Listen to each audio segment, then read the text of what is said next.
cousin. Known him all my life. So I hope I can get through this. Took me a while to write this. As you all know, he was quite a special person. So one of my favorite childhood memories was the Groombaum Post family Thanksgiving celebration. They rotated each year between our family home in Oakland on Selkirk Street and Matthew's family's home in LA. All the cousins would hang out, our moms would be catching up, cooking, just happy to be together again. I remember always sticking closely to Matthew. The 8 years difference at the time made Matthew seem so much older and worldly. As I became older, those difference of years seemed to disappear. When the location of our traditional Thanksgiving celebration moved to our home in Murphy's, Matthew was always the first to arrive on Wednesday night with his arms full of his homemade hot sauce, his eggs from his chickens, a little carving, something that he made for me, and always thanking me for carrying on the tradition with a beautiful photo from the years past. Matthew was always present and a part of all the major events in my life. When I went away to college, he came up and we rode bikes all weekend, and I showed him where I lived and the dorm. And then when I got my first teaching job in this very small little town on the Middle Fork of the Eel River, no phone, no TV, wood stove, air around the doors, he came up and he was so excited for where I was living and what I was going to be doing. So we spent the weekend collecting wood, and he taught me how to make a fire, how to keep it going, and how to cook on the stove, because he informed me I'd be losing electricity a lot, which I did. He was just, when he left that weekend, I was so excited. I had my dog, my first golden retriever, Sebastian, and when he left, I was so excited for living there, as to before he came, when I was like, how am I going to survive? So he checked in on me. I didn't have a phone, but I would go to the school and he would call me at a certain time weekly to see how everything was going. So he was just the best. He always knew when I needed him, and he would always be there at a drop of a hat. And throughout the 8 years when I was in Round Valley, he and Liz and Cody and Sarah would come visit me in my classroom, and they would always come and make sure. It was always so much fun having them there. He was also he was always a part of special events in my family, my weddings, birthdays of my daughters, my milestone birthdays, my daughter's college graduations and celebrations afterwards, all of my mother's birthday celebration. When we rented a houseboat, he was there. We skied at Bear Valley with the kids. There's a picture in the back that I brought. Music festivals and Angels Camp, backyard parties in our house, summer barbecues. Matthew was known to my daughters, Jamie and Marianne, as Uncle Matthew. And to my daughters, he was their favorite uncle who gave the best hugs ever. They adored him and always looked forward to seeing him on Thanksgiving weekend. He always took time to sit next to them and talk to them in length about what they were doing and where they were going and where they had been. And they always remembered that. They always remembered Uncle Matthew as somebody very personal to them. Matthew and I also shared a very deep love for animals. My first golden Sebastian and his dog Shiva G, we would take long hikes and walks, and we would sit there and boast about our animal the whole time, about what our dogs would do, and we would always laugh about it. And when he lost Shiva G, I remember when he called, we had both cried, like it was both of us losing one, and it happened the same when I lost Sebastian. He was there for me. Even in November, when I saw him the last time, he was worried about his cat. He wanted me to take his cat home. And I assured him if I did that my husband would divorce me. But he kept saying, you can take him, you can take him. He was so worried about it. These past 10 years seem to have gone by way too quickly when I reflect back. Matthew and I, throughout the years, were able to see each other at family gatherings, my mom's 90th birthday and her celebration of life, Casey's 65th birthday, and of course, Thanksgiving. Annie, my golden retriever now, and I came to Holbrook a couple times a year, but in between, we would have long conversations catching up on each other's lives, gardens, children, grandchildren, pets, politics, and everyday nonsense. These conversations were always long, but full of giggles and love, always telling each other how lucky we were to have each other and family. Matthew struggled with health problems late in life, but he never let them get the better of him, as much as he struggled to express himself.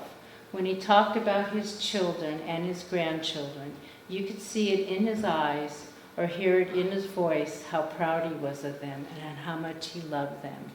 He always would call me when something was new with them. Olivia was in a play, or Autumn was going away to college. Over and over he would talk about, I hope I got that right. Is it Autumn? August, I'm sorry, I thought I was wrong. He was really proud of them, and he was proud of Cody and Sarah and the parents they had become and with how they were raising their children. I realized when writing this about Matthew, he wasn't just a cousin. He was my big brother who watched over me and loved me unconditionally. I miss our visits, phone calls, and your hugs. And when you left, I felt you took a piece of my heart. My hopes is that when you reach your final destiny, you were greeted with love and big hugs from all those who have passed and loved you. If you're still on your journey, remember, an old horse always knows the way. Happy trails till we meet again.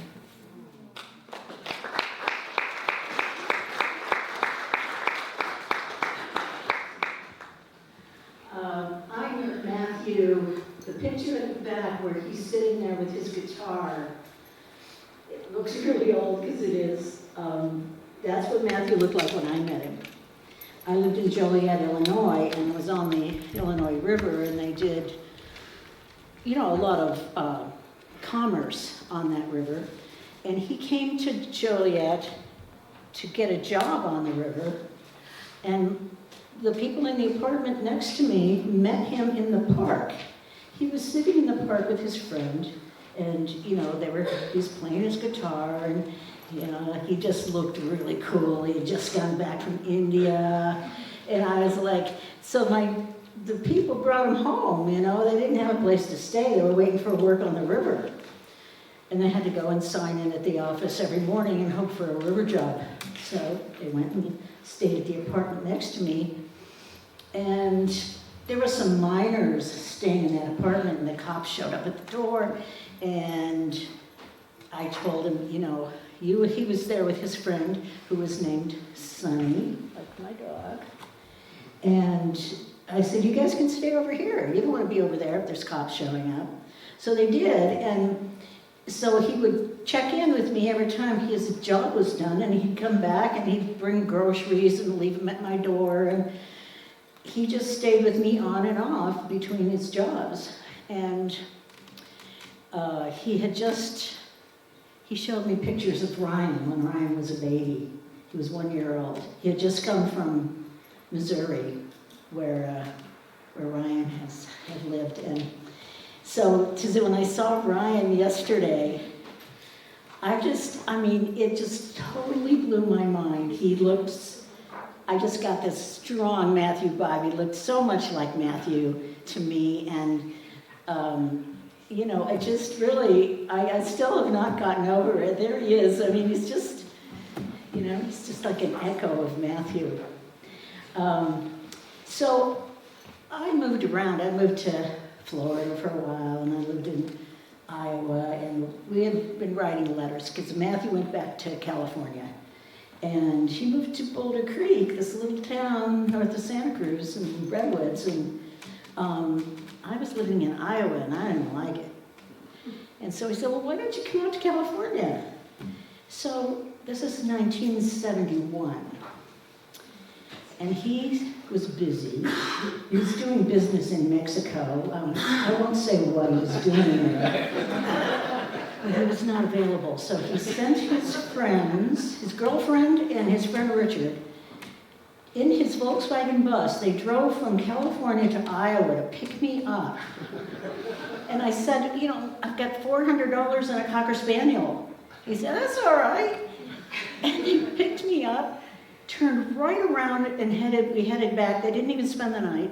They took turns driving. And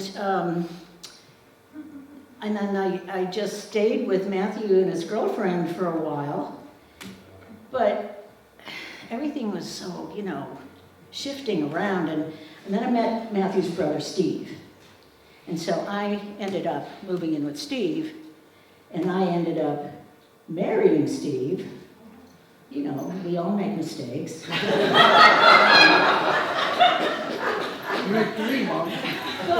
what I got out of it was 3 beautiful sons.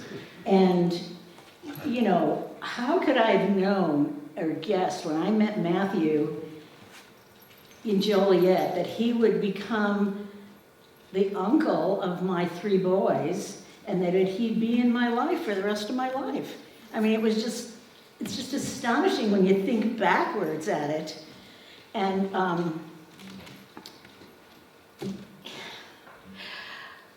I just, you know, I miss him so much. But so yeah, and you know, Elijah will reminisce about it and say, you know, if it wasn't for Matthew, I wouldn't be alive. I wouldn't be here.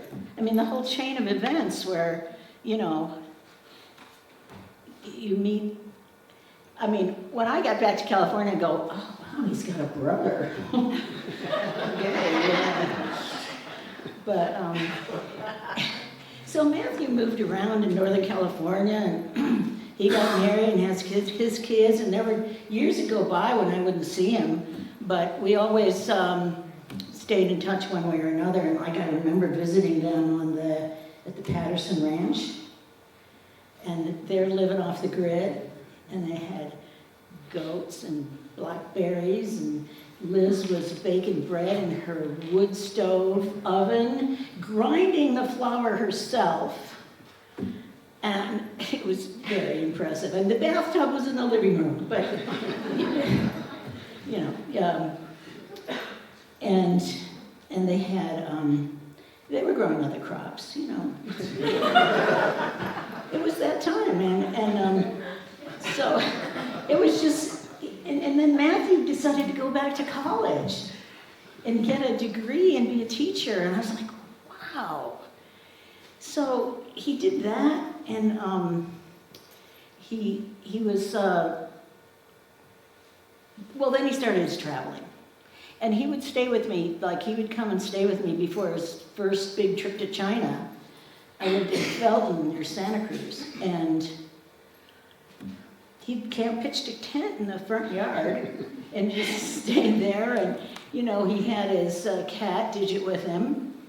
And he packed up and he went off to China. And, you know, he back and forth, I mean, in between trips, he would come and see us or stay with us. And everything was so exciting around him and what he was going to do. He brought me this shawl. He brought me this from Pakistan from his first trip there. Which is why he wanted to go back so badly, because he'd been there before. And so it was on his bucket list to go back to Pakistan and then extended from there. But at that point in his life, Matthew he had dementia, and life was getting hard for him. And Elijah took him on this trip. And it was a total act, a selfless act of love and compassion for Elijah to do this, because it was hard. It was really hard. I hope you'll stay and see the film of the trip. It's extraordinary and has a lot of wonderful, footage of Matthew in it. But you'll get to see, but it was, Matthew enjoyed himself immensely. And it was a thing, just the last thing, big thing for him to do in his life. And I was so thankful that Elijah was willing to make that. It was a sacrifice in parts, but it was heartfelt, and they had a great time. I mean, Elijah worries that Matthew didn't get to see the movie, and I said, well, Matthew lived the movie. He did it, so no regrets there. Gosh, it seems like there's so much more to say, but when he moved to Hornbrook and I moved to Reading, I got to see him more often then, and that was great. I just didn't like the fact that I couldn't see him very often. And so we visited a lot more once he moved up there. And, oh gosh, I know I'm leaving something out. I didn't write this down because I just wanted it to be off the cuff. We named Jonah's middle name is Matthew. He's named after Matthew. What?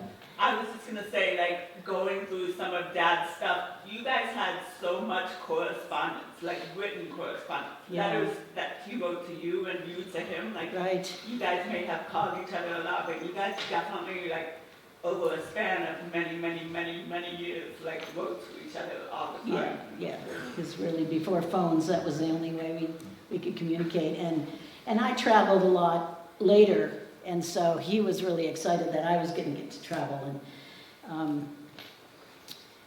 so Matthew, he's here, He's here right now. And I guess I really can't think of much more to say, but, he liked to cook. He liked to talk. He liked to cook, and he liked to talk, yeah. It was hard to get off the phone with him. He'd say, okay, I gotta go, Matthew. Oh, okay, well, did I tell you about that? So, but that was the time we got with him. Okay, I'm gonna stop. Am I done?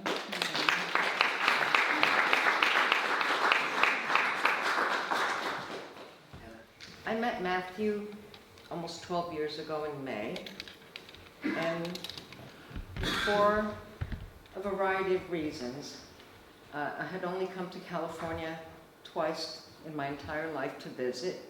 Never thought or dreamed that I would be moving to California. However, circumstances forced my hand, and I found myself in need of urgently coming here. I had always owned my own home, had my own place, never had a roommate. It was me and my son. And at the urging of a friend in New York who had moved back to Siskiyou County, he starts prodding me to come on out to California. Come on out and let's grow some crops. Anyway, I gave away all my things, my furniture, everything. I took a deep breath, and I knew I had to reinvent my life. However, I had the sense that things weren't working out very well while I was still in New York, and I'm checking in. I'd never been to Siskiyou County, and I said to myself, you better have a backup plan, because this guy is, not. So I get on Craigslist, because I met Matthew in a very modern way, Craigslist. And I had a criteria. I always wanted to be a country girl. I needed a house. He had chickens. He needed a caretaker. I never had chickens. And so we started to correspond. He told me a lot about himself. And I'm highly suspicious. I'm like, I'm going to be renting a room with a man. So I got to check this guy out. He seemed okay. The more we conversed and wrote, the more comfortable I felt. And he says, I'm going to run a background check on you. I said, me too, but honestly, I've never done this. I didn't have the luxury running a background check on Matthew. I had to make it work. And so I get to California, and I'm trying to remain in Lake County. That was originally, because things fell apart. And that didn't work, so I had to have the fateful meeting with Matthew, and I jump in my car, and I drive the 4 hours to Siskiyou, and I pulled into Hornbrook, and I'm like, oh my God, what is this? I'm like, whoa. And Matthew in the photo seemed like a nice, harmless little old man, very small and, you know, grandfather, father, everything. And I get into his house, and there's all this stuff on the lawn and tinkling things.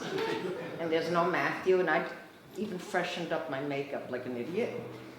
And I'm like, Matthew, I'm here. And he comes around the side, and nothing in a million years could have prepared me for what I saw. I was raised in New Jersey, went to church on Sundays with my father, and out comes this hippie. And he's got no shirt, shorts, a ponytail, all jewelry, and there's a joint hanging out of his mouth. And he did not look old and harmless to me. He looked wiry. And I'm like, oh my God. So we have the interview, and I haven't even been in the house. At some point, I was so overwhelmed by his appearance, by hippies, by the whole California thing, that I just burst into tears. And I said, well, I don't know what I'm doing. My life has fallen apart, and I have nowhere to go. And I said, and this is it. And so that was it. I spent that night there. I still had to go and pack up a house in Lake County, but that's another story. So I was very busy, and that first night I'm like, you know, I'm Cuban. What would my parents think, my father, me, spending the night with a man alone, even though his room was far? This was all very new to me. And we became very close friends. And the first thing, I was overwhelmed after we had I go in the house, it was like a museum, his wood carvings, his photos. The very, very, very first thing he showed me was a photo of Liz and his children. The very first thing, just running out. Liz was just glorious, you know, gardening, topless with water buckets. And I think sometimes he wanted me to be a Liz. And he taught me how to garden. He loved showing me his books, his articles. In fact, it was sensory overload. He's taking me and showing me this and that, and I'm like, you know, can I breathe? And we took care of the chickens, and then it was time to garden, and he had no idea that I was really clueless. I never had time for a garden. I was too busy working, or my house was in the woods, and there was no sun, so there was a lot of fighting because I wasn't tough enough, but he showed me how to install a drip irrigation system, which I wanted to kill him for. Many times he was a bit of a taskmaster, but I learned. He would travel, and there were times that he could be impatient, but there were other times. One day I was all alone, and he was on a long trip somewhere. And I'd only been in Hornbrook like 3 months, no Wi-Fi, alone, lonely. And I was listening to Frank Sinatra and sobbing. And at that moment, Matthew walks in the door, and I'm crying my eyes out. He says, are you homesick? And I just fell into his arms, and I said, yes. I said, I'm really, really homesick. I hated New Jersey. I love New York, but that's over with. And I said, and I'm so lost. He just sat down. He said to me, Anna, I have a dear friend, and she was a lot like you. A city girl, this and that. And over time, you'll realize that the more time you spend here, the more you're going to love it. And that every time you go back home for a visit, you're going to want to go less and less, and you're not going to you won't be able to wait to come back. He was spot on right. Siskiyou County got under my skin. It's beautiful. Going to New Jersey now is just a grind and a duty, but I visit my mom. Matthew was enthusiastic. He wanted to live to be 100, but unfortunately dementia stole him much too quickly. He had so much spirit that before COVID, he actually dragged me to go skiing. I hadn't been skiing in over 25 years, and we went to Mount Ashland, and I was amazed I could stand, and this was Matthew, and I say this with love. He's on these telescoping skis, just, and and Matthew is badgering me, telling me I have no form, that I look ungainly and clumsy. And I'm like, will you shut up? I said, it's a miracle. I'm even standing, Matthew. Go away. It's been 20 years, don't you? You gotta work on that form. But that was him. Before the ski incident, we went another time, and we were whipped. And I'm saying, Matthew, I admit I'm too old for this. I'm done. And he finally admitted he was tired. But he got a sleeve tattoo with all his kids' and grandchildren's name, and I'm like, okay, showing me the tattoo. The next thing was this big, enormous Harley Davidson. And he buys me a helmet.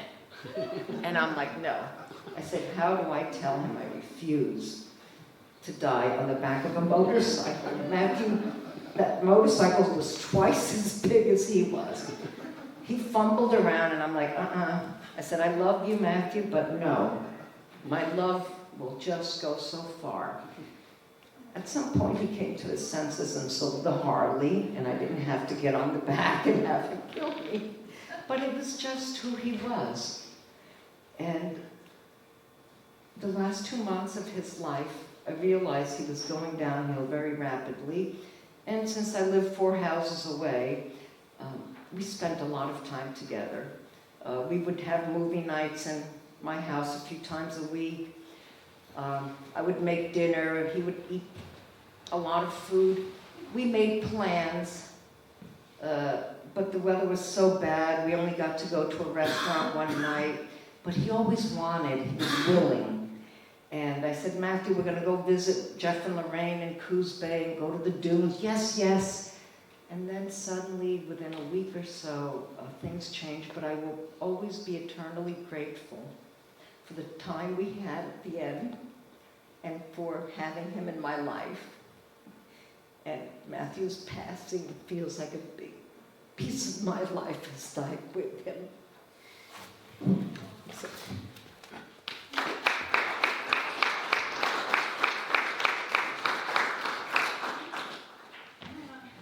Hi.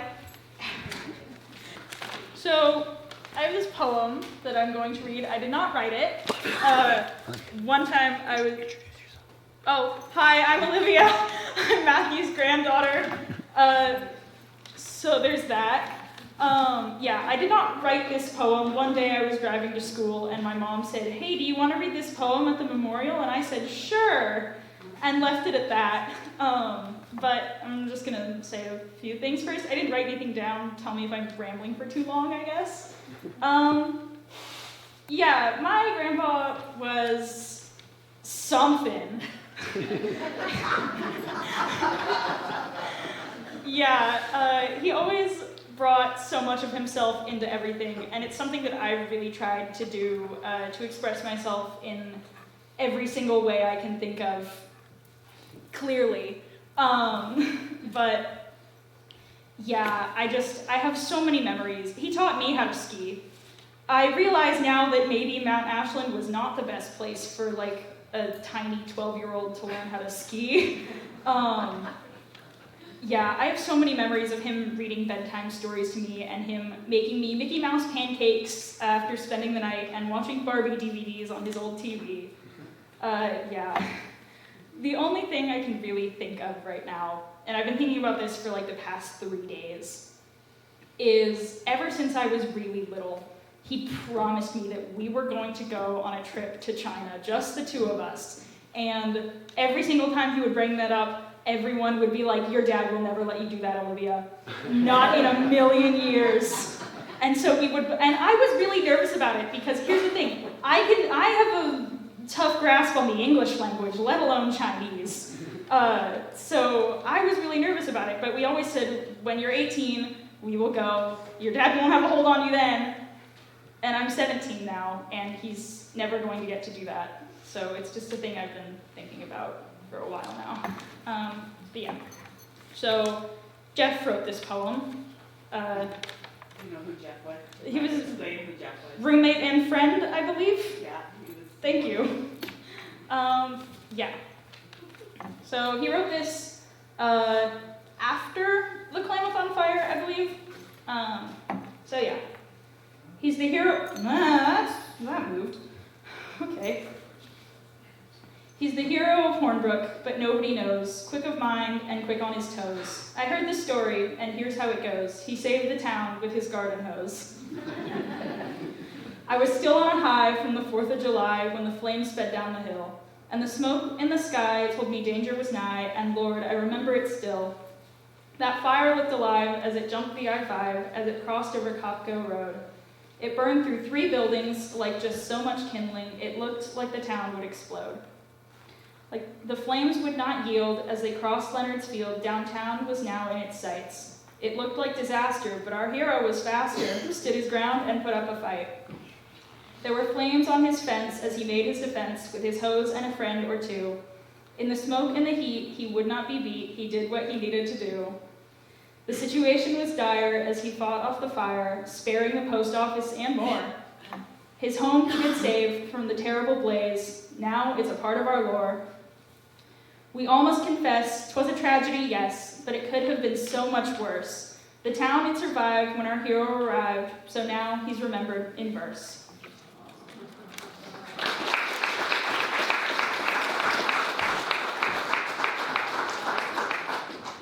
I just want to say thank you for being here, and of course, that I wish the circumstance were different, but of course it's not. But I'm just glad that everybody could come together, and he would be ecstatic to know that everybody is telling stories and laughing and, making jokes and doing all that stuff. And he really did live a full life. Hearing Colleen, I had no idea that you met him in Illinois. That's just crazy, And yeah, for you then to meet his brother and have 3 kids by him, one of which becomes his travel buddy, is just wild. But that's kind of Dad in a nutshell, is that he lived life.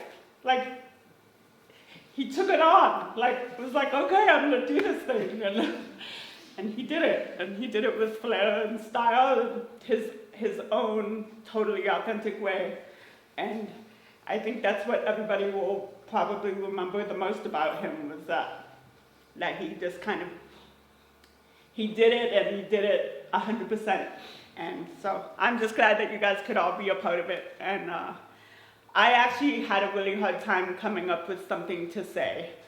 I tried to write it, and it just would not come to me. So Cody reached out to a friend of Dad's from India?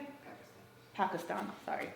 That they became really good friends, and Halal wrote a tribute back in response to Cody letting him know that Dad had passed. And so I'm just going to read the tribute that he wrote to him. I don't know exactly the story of how him and Halal met. It was on one of his trips to Pakistan, and he was in the textile business, and yeah. So anyway, so I will read the letter that he wrote, and it's titled "A Tribute to Matthew, a Soul Who Changed My Life." Dear beloved friends and family, peace and blessings to all who read this letter. My name is Halal, and I'm from Kashmir, India. I first met Matthew in New Delhi after he had traveled through Afghanistan, Pakistan, and India. When we met, it felt like we had known each other for years. We had a short but meaningful conversation over a cup of Kashmiri tea, and that memory remains clear in my mind, even after so many years. I was a young boy under 20 with little formal education and barely speaking any English. I remember Matthew asking me why I didn't go to school, and I told him, I am going to build one and offer free education. I kept that promise, and we successfully ran the school until the COVID-19 pandemic forced us to stop. That was my dream, and Matthew was one of my greatest teachers. In our first meeting, Matthew was fond of one of our silk carpets, but he didn't have the money to buy it at that time. I trusted him, and he looked me in the eye and assured me, yes, you can trust me. The deal worked out smoothly, and that moment marked the beginning of a deep connection. Matthew quickly understood that I was a young boy trying to help my family in Kashmir, and he even mentioned that he had thought about visiting Kashmir himself. However, the American embassy wouldn't allow it at the time because of the civil war that was happening in our homeland. He only had one night in Delhi, but we had such meaningful conversations about travel being one of the best forms of education. He taught me that traveling could be like being in a university, learning about different cultures, languages, trades, and much, much more. His words had such an impact on me that I began traveling the world. I started with Japan, and that trip changed my life for the better.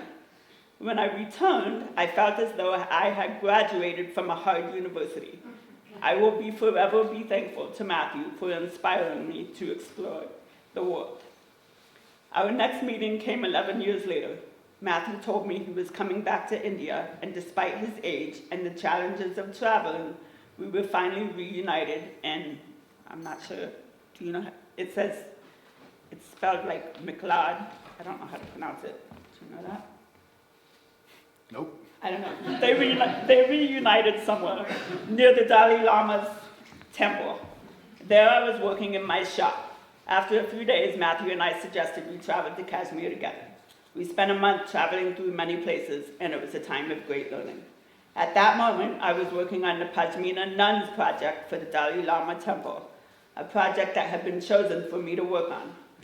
Just before Matthew's arrival, I received a large order for the project, and I shared everything with him. His ideas and support were invaluable. Matthew even suggested bringing Elijah to help with the project, make a film, and promised to help write the story, aiming to raise funds to donate more robes to elderly nuns and monks. He himself donated 3 Pashmina robes to the oldest nuns at the temple. Matthew was a man of great heart, and his kindness knew no bounds. I want to share with you all that during our travels together, I would pray 5 times a day. One day, Matthew asked if he could join me, and I explained the steps to him, taking a shower, trimming his mustache, and cleaning his nails. He joined me in the community mosque, and I could see that he felt a deep sense of peace and respect for the simple, clean, and pure way of life. He told me that if he were younger, he would follow the Sufi way of life with me. That moment was one of deep connection and understanding. Matthew and Elijah eventually came to Kashmir, but due to his health, we couldn't spend much time together. However, one night we shared a quiet moment alone, and looking into each other's eyes, I knew that our bond was eternal. I wanted to share all of this with you because Matthew was a truly good-hearted person. Even though he is no longer with us, he continues to support me and my project. He was the first to write about the Pashmina Nuns project and donate 3 robes to the elderly nuns at the Dalai Lama temple. There are others who are trying to claim credit for his work, but I will always highlight Matthew's words and the impact he made. His legacy will continue to shine as brightly as it did when he was with us. I also want to take this opportunity to extend my deepest condolences to his family, especially to Cody's family. Remember your father and do good deeds in his honor. Matthew dedicated his life to teaching, and I feel blessed to have been one of his students. In Kashmir, I carry the lessons with me, and I consider myself to have a PhD for knowing him. His story will continue to shine like the sun. I may not have had the chance to join his family in their time of pain, but I believe our souls are connected, and we will meet again in the afterlife of this world. May peace and blessings be with all of you. Sincerely, her love.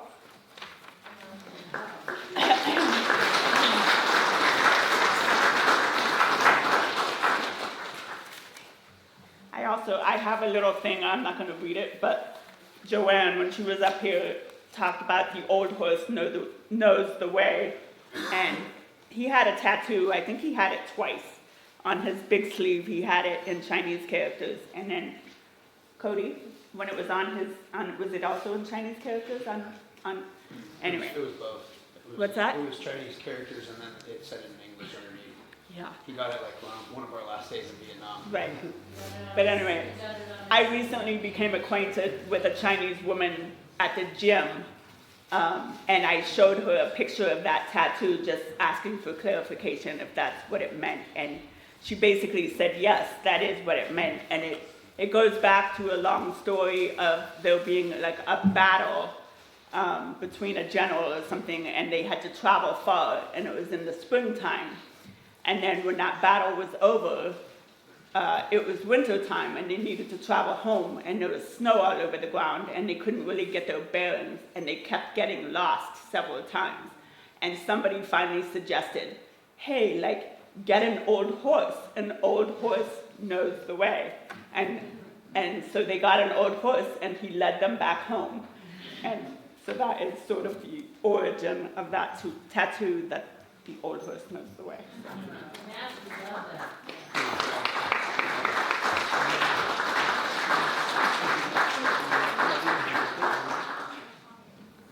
I'm already posed and I have some things to say about Grandpa Matthew. You were an amazing grandpa to me.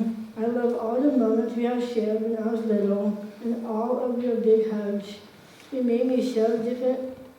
You made me so many different word carvings, like a special puzzle box with my initial on it.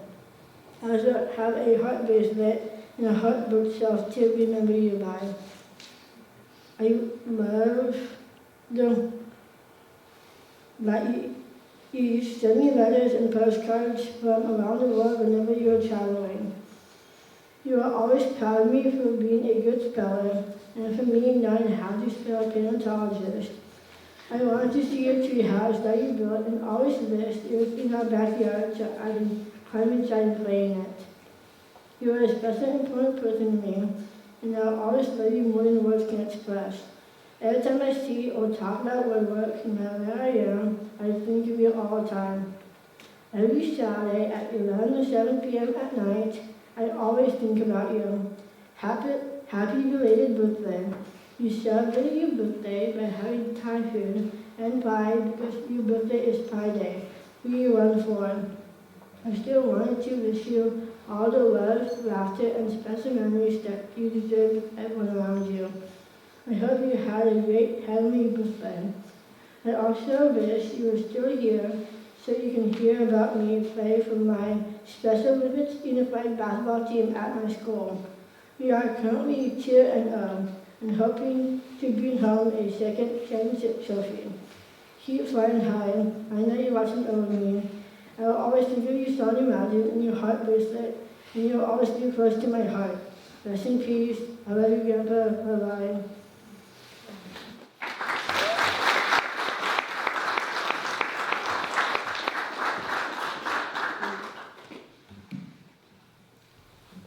My sister Ari. My name is August. We're also Grandpa Matthew's granddaughters. We're Cody's daughters as well. Yeah, I haven't spoken in front of people in a while, so I was trying to organize it on my phone. So I was trying to not be super antisocial at the very beginning. I was just trying to get my bearings on everything. But there's this popular sentiment, I think, that I've shared with my friends over the last few years. I don't know if it was like just on the internet, it was like trending a little bit, but this idea that everyone, like each of us, we're all a mosaic of everyone we've ever met. And that like every connection and memory that we make as we grow and everyone we meet along the way, contributes to just this big, beautiful picture. And I was thinking about that in the context of Grandpa Matthew, just because I feel like it's just especially fitting for him. He was a daring traveler, he was a devoted teacher, and he was an artist in every way that he lived his life. He saw and created art in everything, in the pictures that covered every inch of his house, in the flourishing gardens that he grew, in the relationships he built with people all around the world. Every time he looked outside of a window and was greeted by the beauty of these mountains, or was seeing like the lights twinkling from like a city that he was new to, was adventuring to, he just saw beauty in everything, and it's very apparent from anyone who meets him and looks at his life through his eyes. In a life full of so many muses, I think about how could he not create art? I feel like it's something that we're all learning from him, even now that he's gone. In Hornbrook, me and my dad were looking through his house, and we were remarking that for every decoration he had, it seemed like every day he came home for like over 11 years. How long was he in Hornbrook? 14 years. It seemed like every day in Hornbrook he came home for 14 years, took out anything, literally anything that was in his pockets, and then thumbtacked it to the wall. It seems really silly. It seemed really silly at the time too. But in this way, I think he really was a walking mosaic of everything in his life. Everything had value. Everything was a memory. I think the funniest thing, it was just a leaf, just a singular leaf, like thumbtacked to the side of a shelf. And my thought was like, I just want to know like where this was from. That was so like important that like he wanted to save it. And maybe he was gonna carve it as like a stencil, but I like everything that things that we overlook in our busy lives, like things that we don't really pay attention to. Like he was paying attention. He cares about everything. And if you we talk about him being a walking mosaic, but you see the display behind you see all those pictures. Like it's very clear that part of him building his mosaic was building a mosaic out of us. None of us in this room would have a connection to Matthew had he not seen the best in us. The beauty in our faces and the strength in our minds and the love in our hearts. Like every good teacher, he never gave up on us. We were all a student of Matthew at one point or another, even if we may have resisted, even if he started telling us a travel story, like a really long travel story, when we're in the middle of a rush and we really had somewhere to be.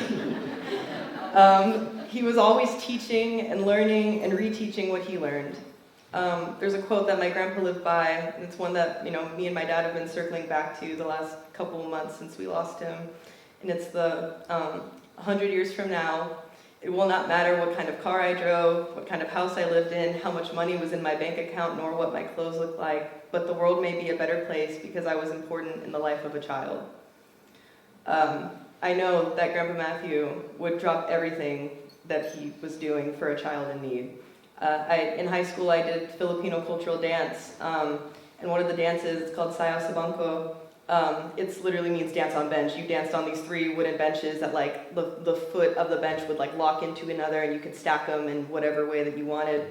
And when the club was founded in like 2007, 2008, we had benches and they were just getting withered from all the practicing and the slamming on the concrete. And they were in pretty bad shape, but we were trying to keep them, as pristine as we could for performances that we had every year.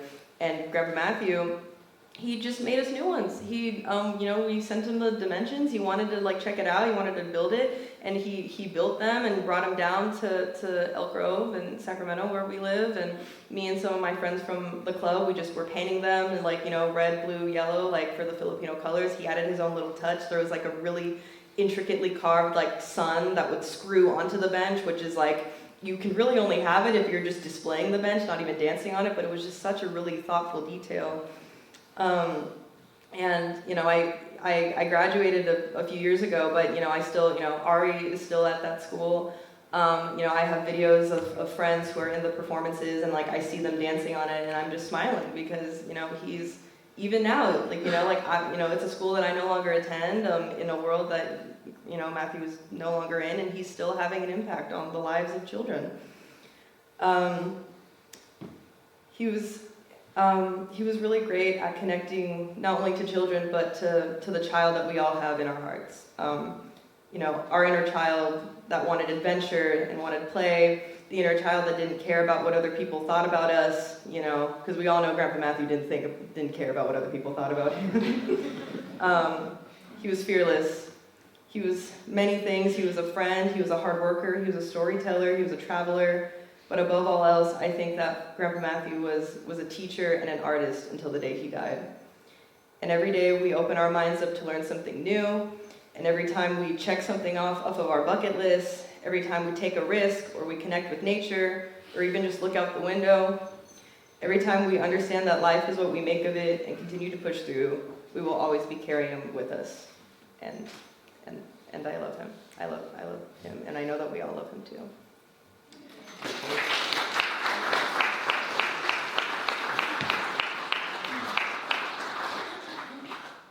I am Yukon Dakota. I'm a former student of Matthew's.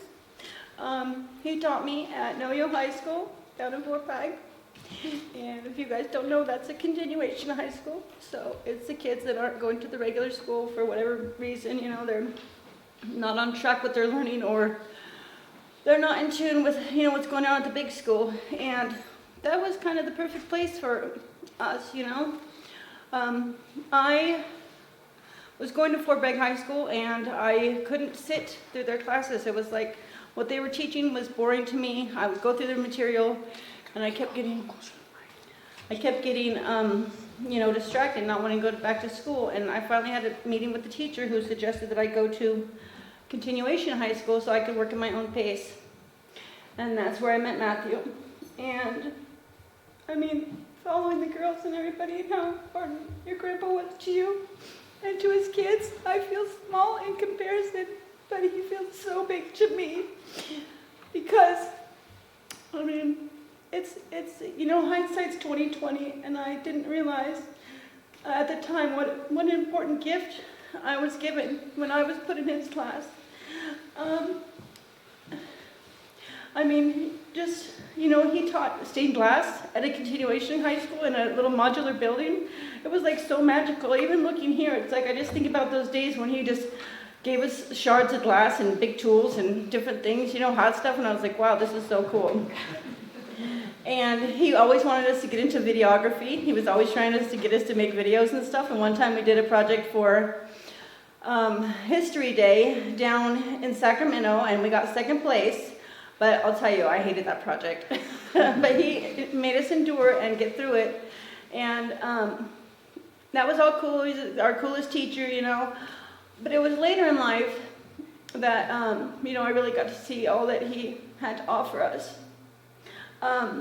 When I was in high school, I got pregnant, and I came to school one day, and I told Matthew, because he was the only teacher I really cared about, I said, I'm quitting school. I'm pregnant, and I have to go have this baby, and I can't do school. And he said, no, you're not. No, you're not. And he said, get your book, and get your butt back here. And just, you know how he has that air about him that you don't really get a choice about some things, you know? It's just like, this is the way it's going to be. Especially when he's talking like this, you know, he's like, and he just basically told me no. And my little heart at the time was like, how are you going to tell me what to do? Like, I was in a really bad place, like, you know, not knowing what my future held. But he said, no, you're not. He said, you get your butt back to school. And he supported me in my accelerated learning. So I was able to finish school before my baby came. My baby was actually born on my graduation day. And Matthew and everybody else at the school, which Connie and Mr. Commendatory, who's no longer with us, they all came to the hospital and brought me cake, and we all celebrated. It was really awesome. And then, several years later, I had moved back to Happy Camp, where, you know, grew up, and here he comes trotting along one day. And I was like, whoa, how'd you get here? You know? He said, oh, I'm just over there in Hornbrook. How's your grandma doing? And I was like, whoa. And I felt so very special that he still cared about me. And even, you know, from that time on, like texting me, calling me, and called me on my birthday from somewhere from, I don't know, Beirut or somewhere, I don't know where it was, but he said, happy birthday from wherever he was, and I was totally blown away. Like, here's a Facebook Messenger call from Mr. Post, and I was like, hey, what's up? And he's like, happy birthday from wherever he was at, and I was just totally blown away. And he just always had such life to him, you know. It's like he never ran out of energy. I've seen him get passionate about stuff, but he was never mean or grumpy. You know, he would always meet you where you were and then push you a little bit further. And I think that's one of the things that really made him such a great teacher and a great friend and a great parent. Yeah, I mean, you guys are so very blessed. And I don't know how many other, I don't really see any other Know Your students here, but I've been talking to them online, and I know several of them wanted to be here, but everybody's kind of at different places in their life, so I just want to thank him for some of the things that he did for them too, because he's guided so many hearts and minds that it makes me sad to look at his picture now. But he even,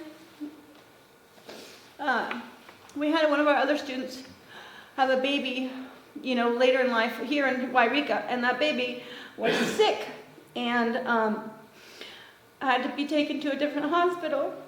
And Mr. Post went and picked the mom up and took her to the other hospital, and it was just like his huge act of selflessness. Like, you know, we're all busy with our own lives. You know, we can all say, oh, well, I can't come today because I'm doing this or that, or I gotta pay my gas bill, or whatever little reasons we have. But he never used that as an excuse. He just said, taught us to show up and do it no matter what, no matter how you're feeling. He basically, you know, would tell us your feelings don't matter. What matters is what you're doing. And I'm so grateful to be doing this today, even though Matthew wasn't here. I'm just looking at all these people here, and I just know how much love he has given to all of us. You know, he never gave a little bit. He always gave all of it. And I just, you know, like I said, I feel so small compared to, you know, his family and stuff, but he just is somebody that, you know, saved me from maybe some other bad choices that I would have made in my life, or things that I would have regretted. And I really feel like he was a big part in keeping me together, keeping me alive, keeping me sane, you know. And he wasn't just like, oh, here, just do this thing, you'll be okay. It was like, call you in a week and see how it's going. Oh, it didn't turn out good? What would you do instead? What are we doing now? What are we doing next week? You know, always just like, chuck, chuck, chuck, chuck, chuck, chuck, chuck. And I hope that, you know, in my life I can make even a small amount of impact that he has made. But in closing, I just want to say that he's now going to be one of my security question answers, because I only have 2 favorite teachers in the whole world. And my first one was Miss Knoll. She taught me in 2nd grade. And Mr. Post. So I really want to thank everybody for inviting me today. Thanks for coming.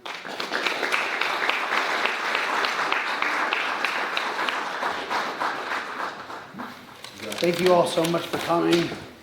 It's really humbling to see all these people here and to see like all the love that Matthew gave out in one room, which obviously it's not all of it because he just radiated. And I wrote down a bunch of stuff, but I'm gonna screw this up, so I'm not gonna use it. Yeah, these are tough acts to follow. So yeah, thanks for coming. Thanks for, you know, putting in the effort, spending money to come here. And if you didn't spend money, then I'm not gonna thank you. I wrote down a bunch of stuff and then I erased it. I'm like, oh, it's cheesy. I'm not gonna say that. And then I settled on the way my old roommate affected, the way Matthew affected her. She was my roommate for like 1.5 years, about 4 or 5 years ago. And she's this Italian New Yorker. And every story she told was the greatest story you've ever heard. And she just had the funniest perspective on Matthew that I've ever heard. she'd be like, he's so cute, he's not even real. He's so adorable, I can't believe it. He's the kind of guy who could be anybody. Sure, he could be your uncle who lives in Northern California and grows Fresno peppers and, carves things out of wood, but he could also be like a CIA spook living in Afghanistan. We don't know. He's so cute. I just want him to live in my pocket. He probably sleeps in a drawer. He sparkles, for Christ's sake. Great. It was great. Can't say it enough how amazing Matthew was and how much life he had and how he lived just 110%. And he really inspired me to start traveling because, I'm his nephew, by the way. Sorry, I forgot to introduce myself. A lot of you have heard this story before, but he was going back to China, China, and I was like, I really want to go see Angkor Wat. And he's like, well, why don't you come with me? And I'm like, I guess I could. And I did, and I was doing all these preparations to go, and I'd never really traveled much, and I was like feeling anxious about what I was doing. I didn't know what I was doing, and I was like, why am I getting like these visas and vaccinations? And you got to buy these pants and stuff, and all of that anxiety just melted away when we got to Hong Kong. And I was like, oh my God, this is amazing. And then we went to China and Cambodia and Thailand, and I realized like just how amazing it was. And it was thanks to Matthew, because he's like, yeah, man, let's go to China. People were like, what, China? And then this last year, we went to Pakistan and India and Vietnam, and people were like, why are you going to Pakistan? And I'm like, I don't know, my uncle's going. He wants to go. It just, after that first trip, I was like, all right, dude, wherever you want to go, let's go, because I'm sure it's going to be incredible, and it always was. We went through a lot together traveling. He pissed me off sometimes. And like this most recent trip, he was very forgetful, and that was very difficult to deal with at times. We met some of the most incredible people you will ever meet, and ate some of the most incredible food that you'll ever try, and saw some of the ancient wonders of the world. I got like 20 minutes of sleep last night, so forgive me. And we got stranded in Laos one time. There's just a bus station with no bus there, and we're just schlepping our luggage along. And we had so many cool adventures, and he was always just such an easygoing, go with the flow travel buddy. And he was always down for doing whatever, and it was just so magical. Huh? An adventure. Yeah, oh my God. Yeah, he just he didn't care. He could sleep on the ground if he had to. He'd just be like, yeah, shit happens. I'm like, oh my God. I don't even think he had a mattress. He never complained about things, and we'd missed flights and trains, and God, we missed a train in China because he was out smoking. I'm like, Matthew, come on, bro. He's like, I'm sorry. And he had all these cute little quotes. We were getting on a bus to go to Bangkok, Thailand, and we had met some people at this bar we were at by the bus station, and I walked onto the bus, and I'm like, man, those people were really cool. And he's like, yeah, you meet cool people on the road because the boring people stay home. That's a good one. That's a good one. I got to remember that one. And he was so fun to travel with because for another quote that he said was that tourists know where they're going and travelers know where they've been. And I just always latched onto that because that was the kind of traveler he was, where he's like, oh no, let's go that way. But it was really funny though that he got the tattoo that said "Old Horse Knows the Way," because he would get lost in his bathtub. I'm like, Matthew, yep, the dumpling shop is still to the right of our hostel, He's like, where are we? I thought I had a bad sense of direction. Man. So, I think it goes without saying how much I'm going to miss him and how much we all loved him. And I feel like whenever I get sad about him being gone, it's just all that sadness gets washed away and it's replaced with gratitude and how lucky I feel to have had a guy like that in my life and to be able to call him my uncle and to go traveling and, you know, jet setting around the world with him. It's just, we are all so lucky for having had Matthew, Uncle Matthew in our life, you know.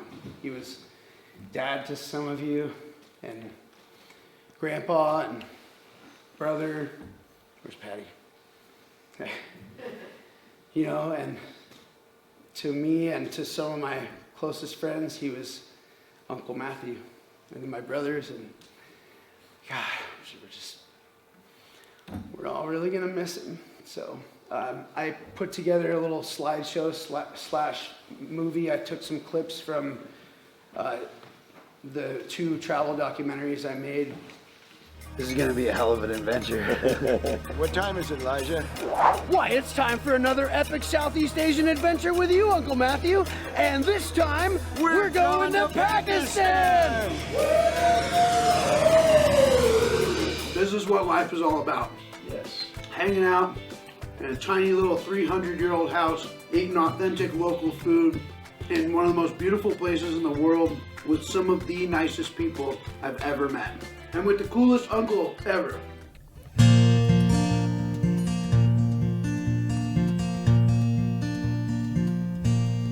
I've been down this road before. I remember every tree, every single blade of grass holds a special place for me.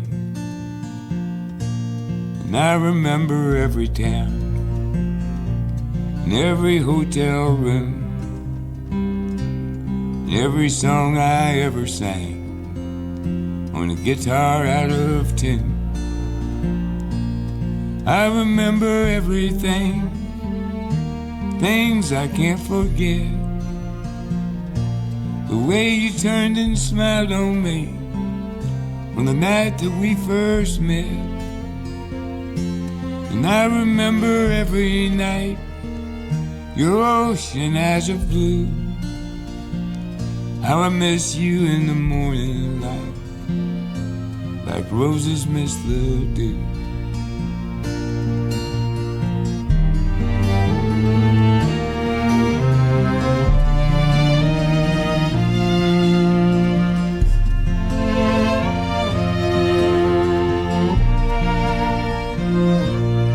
I've been down this road before, alone as I can be,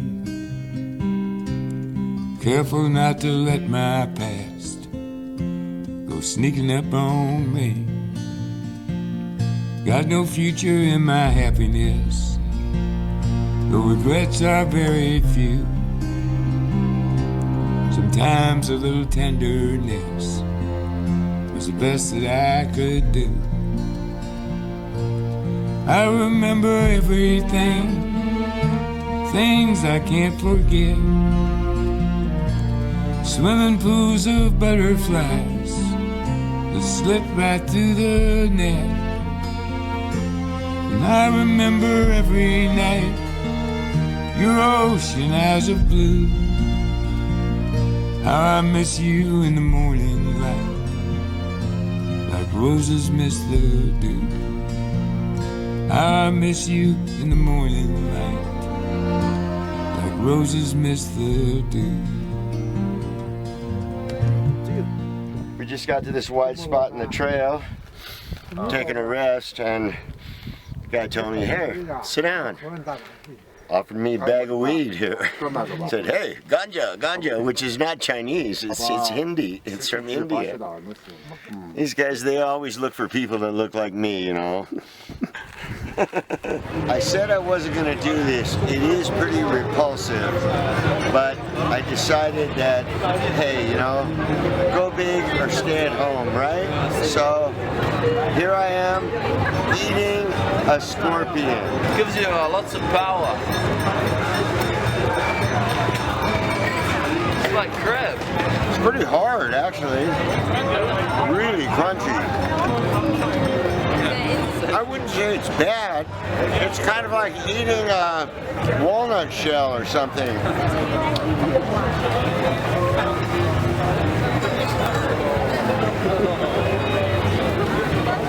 Come on, you want to try it? Walked in the kitchen and died. And oh, what a feeling when my soul went through the ceiling and on up into heaven I did ride. When I got there, they did say, John, it happened this way. You slipped upon the floor and hit your head. And all the angels say, just before you passed away, these were the very last words that you said. Please don't bury me down in the cocoa ground. No, I'm gonna have them cut me up and pass me all around. Throw my brain in a hurricane, and the blind can have my eyes, and the deaf can take both of my ears if they don't mind the sound.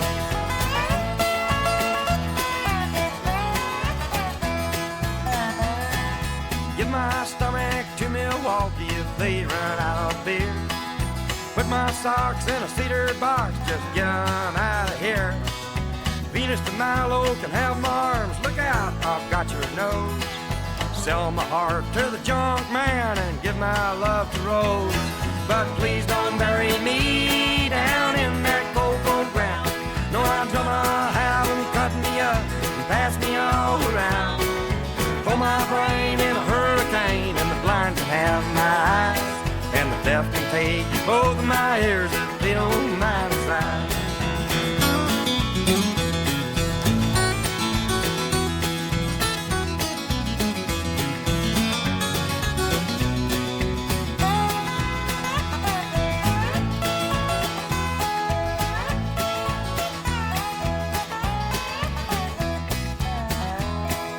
Give my feet to the footloose, careless, fancy-free. Give my knees to the needy, don't pull that stuff on me. Hand me down my walking cane, it's a sin to tell a lie. Send my mouth way down south and kiss my ass goodbye. But please don't bury me down in that cocoa ground. No, I'm gonna have them cut me up and pass me all around. Throw my brain in a hurricane, and the blind can have my eyes, and the deaf can take both of my ears if they don't mind the size.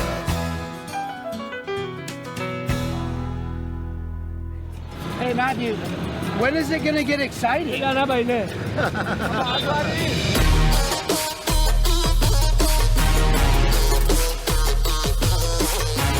This guy's a legend. 79 years old, on the back of a tuk-tuk in some giant city in Pakistan, just winging it.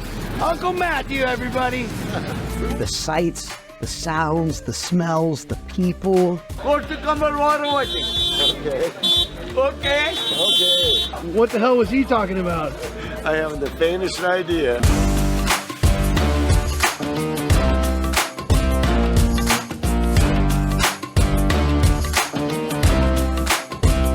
We just popped into this little American-style coffee shop and met this lovely young gentleman named Yasir. And what did you call this guy over here? He's Uncle Matthew.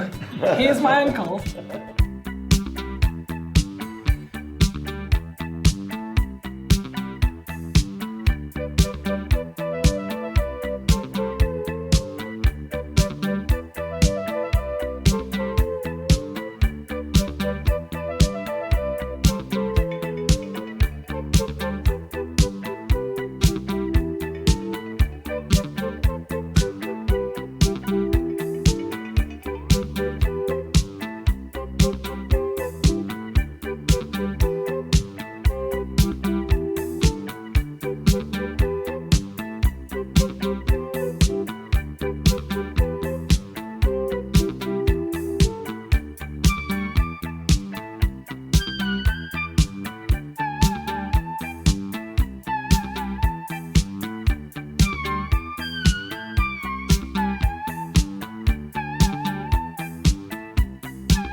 4 countries, 6 weeks, 17 hostels, not enough dumplings, countless unforgettable memories, and only $3,500 total for all my expenses. A million thank yous go out to my uncle, Matthew Post, for ushering me into and sharing with me a legendary travel adventure that I'll carry with me for the rest of my life.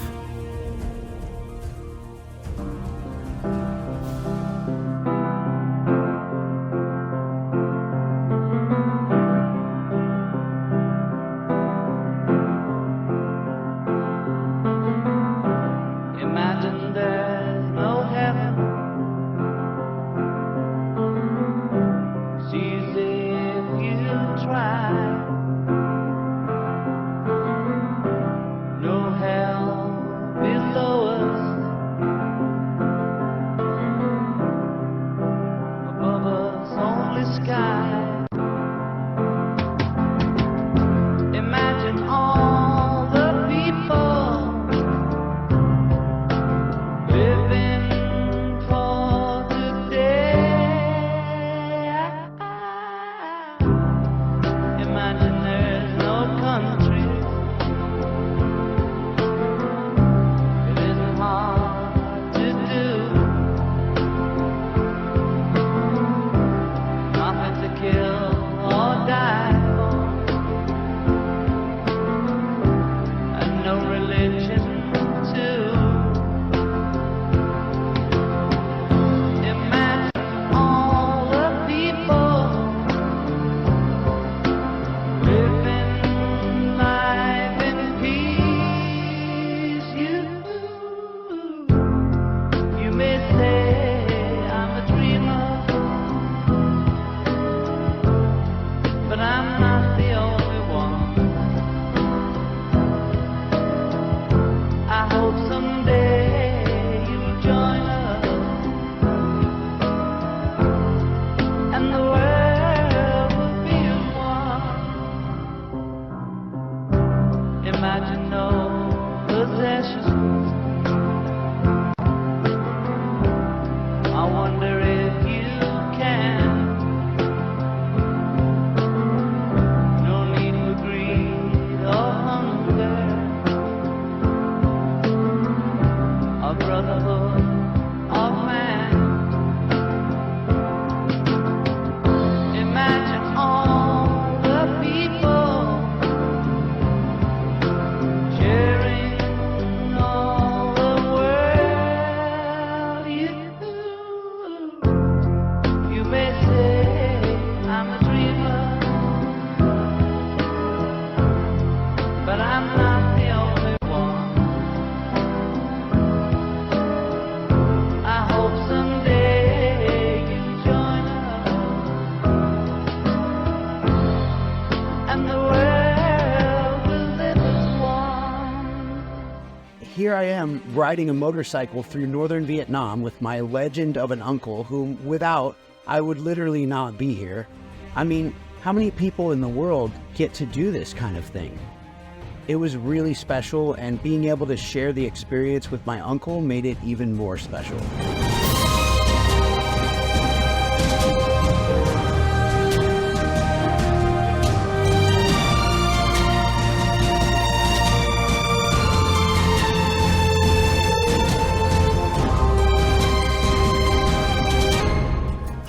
My eternal gratitude extends again to Matthew for his generous, kind and gentle soul, his adventurous spirit, and for opening me up to worlds beyond my imagination. In the company of his children and the tranquility of his home in Northern California, Matthew died peacefully on January 11th, 2025, almost a year after we took this trip and a couple months shy of his 80th birthday. I never got the chance to show him this film. Matthew lived a life that most people can only dream of. A life full of extraordinary people and spectacular adventures all over the world. A nephew could never have asked for a cooler uncle, and to be part of even one of his adventures just magnifies how lucky I feel. He was truly one of a kind, and he will be dearly missed. His light and energy touched so many lives, and this world is a little dimmer now without him in it.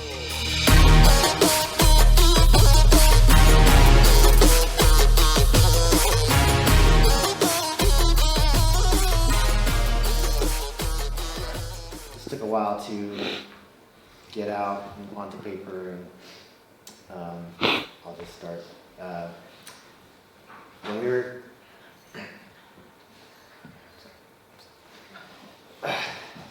we were cleaning out my dad's house, found boxes and boxes of old business cards. Each one had a different address and a different job title: truck driver, woodcutter, carpenter, cabinet maker, egg farmer. It struck me that these were just some of the many choices he made in his life about how he wanted to spend his time and energy and make a living. And we might all remember one of those jobs as a version of him, but it's not what defined him. What defined him were the things that he did not choose to be, but instead were hardwired into him at birth. I think the things that come to most of our minds when we think of him are he was an artist and a traveler, or what I believe he was destined to be, a teacher. Matthew was born, he was the second born child to David and Anna Grace Post. He was born in New York, but he grew up in Los Angeles with his older brother Steve and younger sister Patty. He loved cars, and as a teenager, he told us stories and spent his days drag racing through the canyons of Los Angeles and the Hollywood Hills. At age 19, he enlisted in the Coast Guard rather than be drafted into the Vietnam War, which he strongly opposed. He spent 4 years in the military, and when he got out in 1969, he immediately traveled to India and Southeast Asia.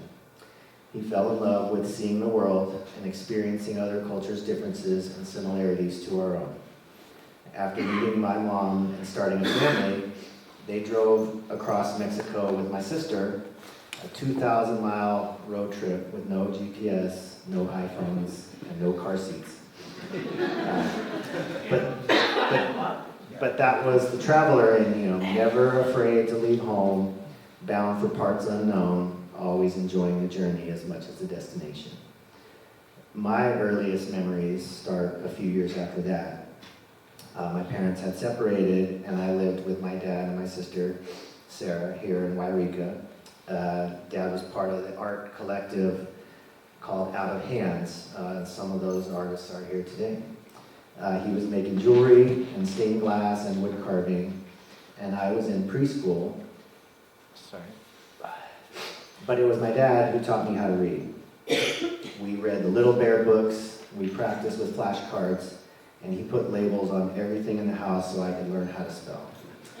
He liked to tell the story of how impressed my first grade teacher was when he had me spell words like dictionary or encyclopedia.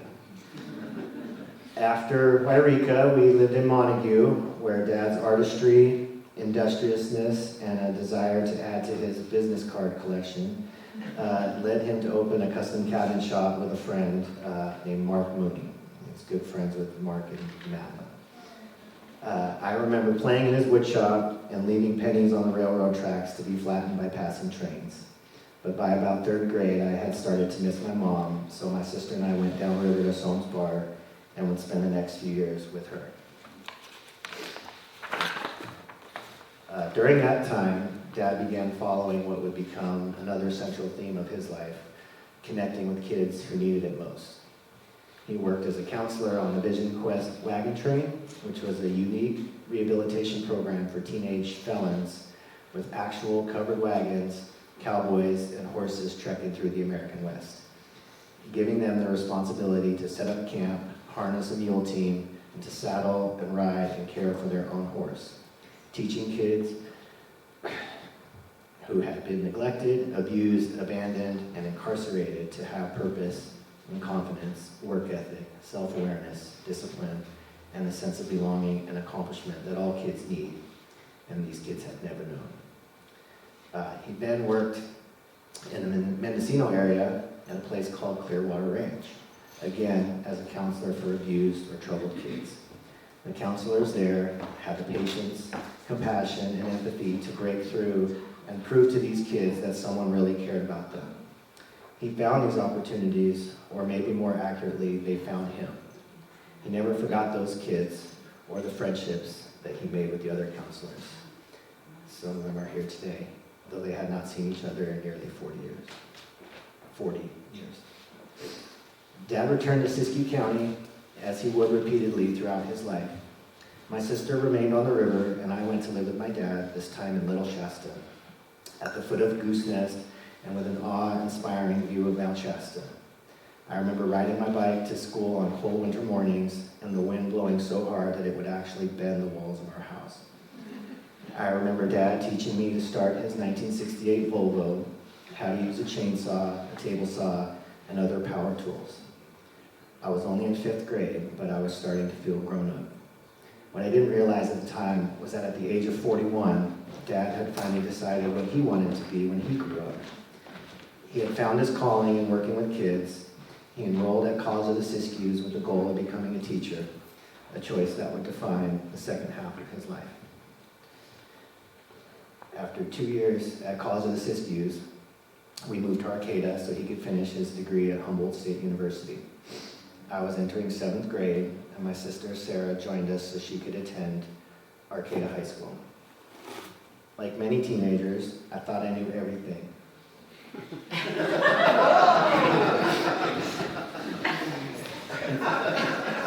Dad and I butted heads constantly. I made questionable friends, got in trouble at school. We argued about grades and chores and respect and responsibility. I thought my dad, who had raced cars and built houses and traveled around the world and climbed to the top of Mount Shasta, was so lame. And I was the cool one. But in reality, I had a mullet. And I listened to Twisted Sister, Quiet Riot, and hung out with losers. I was not cool. Our struggles continued, and after 8th grade, I decided I wanted to go to high school with my friends in Happy Camp. And my dad told me one day I would understand. While I navigated high school and adolescence, my dad continued his own journey in the next chapter of his life.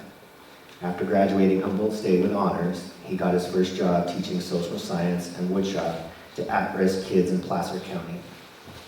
After that, he found one of his most meaningful opportunities as a teacher at Noyo High, a continuation school in Fort Bragg.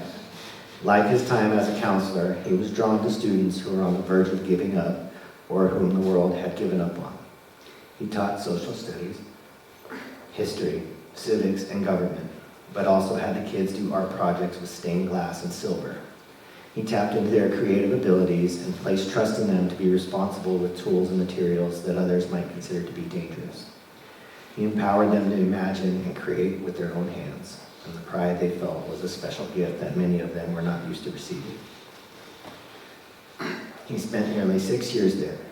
The kids at Noyo High had a lasting impact on Dad, and he on them. 30 years later, he was still receiving birthday wishes from former students. As adults, they expressed how much they appreciated him at that point in their lives. We heard this earlier from Yukon, but there are countless others just like her. After Fort Bragg, Dad had learned of an opportunity to teach high school-age students in China, and he leapt at the opportunity. China would change his life forever. He fell in love with the food, the culture, the history, and the people. He learned as much from his students as they did from him. He learned Chinese phrases and took pictures of strangers who for a few moments communicated through smiles and laughter and hugs. He was in heaven, smiling at babies and admiring street vendors and eating simple, delicious food and rubbing his belly to let them know it was the best thing he had ever eaten. In the years he spent there, he taught and he traveled and enjoyed life in a way most of us only dream of, connecting with other humans, leaving only footprints, taking only photographs. After a few more teaching jobs back in the States and caring for his aging mother in her final years, Dad longed to establish permanent roots. He had bounced around long enough. He could think of nowhere better than Siskiyou County and the crown jewel of the high desert, Hornbrook, California.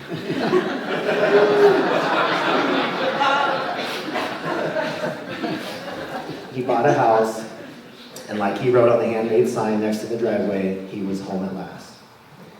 While Dad had been on his journey, I had started my own family, and I finally understood. He was right. He was a good parent, and he did his best. And that is always enough, at least until your kids become teenagers. I taught my girls to read. We practiced with flashcards. And when my daughter impressed her first grade teacher by spelling paleontologist and camouflage, I thought of my dad. My wife, Melinda, helped us mend the bond that had strained during my teenage years, and I'm grateful to her for that. And I'm grateful for the relationship my dad and I grew to have once again. Dad spent the next 14 years in Hornbrook harvesting walnuts, raising chickens, growing potatoes, making hot sauce, driving water trucks, carving and selling his artwork, skiing his brains out, and being a grandpa. He took a few more trips around the world: China, Thailand, Cambodia, Singapore, Myanmar, Pakistan, Vietnam, and White City, Oregon. He carved shelves for my sister, mirrors, doors, kitchen countertops for his friend Anna, salad spoons and jewelry boxes. He built traditional stacking benches for my daughter August's Filipino dance club. All of these gifts of love and time and talent that will live on for many years into the future. And I realized this was the hallmark of his life. There are adults who are students in Fort Bragg or China that will remember him for the rest of their lives.